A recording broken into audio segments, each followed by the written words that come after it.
एक दिन बच्चों की टोली में सबसे बदमाश कालू कौआ सारे पक्षी बच्चों से कहता है, अरे जब से छुट्टियाँ हुई हैं, रोज हम लोग वही जामुन और शहतूत के फल खाया करते हैं। तुम सब अगर तैयार हो तो आज मैं तुम लोगों को एक बड़ा सा आम का पेड़ दिखाता हूँ। वहाँ चलकर हम लोग जी भर के आम खाएंगे। अरे तुम्हें कहाँ मिल गया ये आम का पेड़? हमारे जंगल में तो ऐसा कोई पेड़ नहीं है जहाँ पर जाकर हम मुफ्त में आम खा सके। अरे तुम लोग चलो तो सही, वो पेड़ थोड़ा दूर जाकर है, लेकिन उस पर बहुत स्वादिष्ट और बड़े बड़े आम लगे हुए हैं। तुम उस जंगल के सुनसान इलाके में पड़ने वाले आम के पेड़ की बात तो नहीं कर रहे हो? ना बाबू ना, हम लोग वहाँ नहीं जाने वाले। मेरी माँ ने वहाँ जाने से मना किया है। अरे तुम तो हो ही डरपोक। अपने साथ साथ हमें क्यों डरा रही हो टुनटुनी चिड़िया? अरे तुम्हें नहीं चलना तो मत चलो, तुम यहाँ रहो और ये जामुन खाओ। हम तो उस पेड़ पर आम खाने जा रहे हैं। सारे पक्षी कालू की बात से सहमत हो जाते हैं और सुनसान स्थान पर लगे हुए उस आम के पेड़ पर आम खाने चले जाते हैं। अरे वाह कालू, तुम तो सच कहते थे। इस पेड़ पर तो बहुत सारे आम लगे हैं। अब हम लोग रोज यहाँ पर आम खाने आया करेंगे। पक्षियों की बात सुनकर उस पेड़ पर रहने वाले जादूगर की नींद टूट जाती है।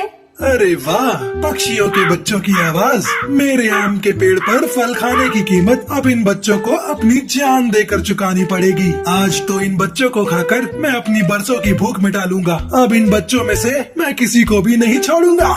दुष्ट जादूगर पक्षियों के बच्चों पर हमला करने ही वाला होता है कि तभी हरिया काका वहाँ से गुजरते हैं।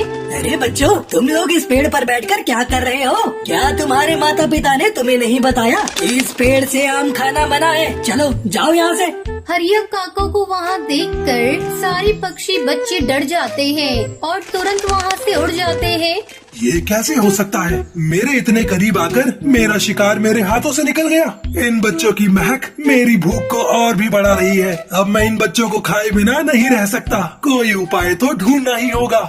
इसके बाद दुष्ट जादूगर बच्चों को शिकार करने के लिए एक उपाय सोचता है। अगले दिन जादूगर एक साधारण कौवे का भेष बदलकर जंगल में आम बेचने आता है।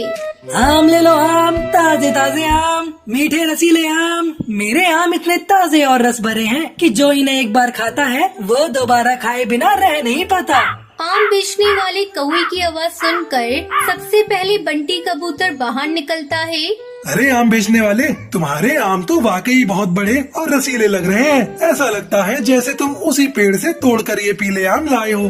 बंटी कबूतर उस जादूगर की बातों में आ जाता है और जैसे ही वो शाम को खाता है वो जादूगर के वश में आ जाता है।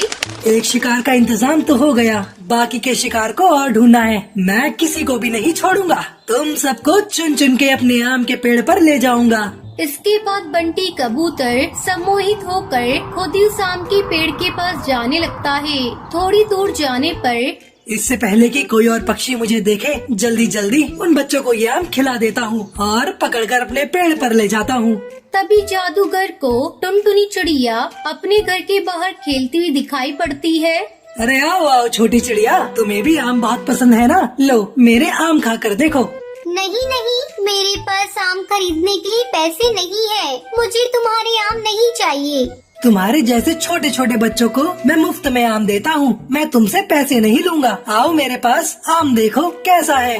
नहीं, मैंने कहा ना, मुझे आम नहीं चाहिए। मेरी माँ ने अजनबी पक्षियों से कुछ भी लेने को मना किया है। बड़ी जिद्दी है ये चिड़िया, लगता है ऐसे नहीं मानेगी। इतना कहकर वो अपने जादूगर रूप में आ जाता है। मैंने कहा ना, जल्दी से आम खा ले। खा जल्दी से, जल्दी खा। जादूगर जबरदस्ती टुनटुनी चिड़िया के मुंह में आम का टुकड़ा डाल देता है, जिसके बाद वो भी सम्मोहित होकर वहाँ से आम के पेड़ की ओर उड़ जाती है। इसी तरह वो दुष्ट जादूगर बारी बारी से जंगल के सभी पक्षियों को वश में करके अपने आम के पेड़ पर ले जाता है। कुछ देर बाद जंगल में अपने बच्चों को गायब पाकर सारे पक्षी रोने लगते हैं। अरे देखो पक्षियों, एक साथ इतने सारे बच्चों के गायब होने के पीछे जरूर कोई बड़ी वजह है। आज दोपहर को मैंने एक आम बेचने वाले को देखा भी था, जो बच्चों को मुफ्त में आम बांट रहा था।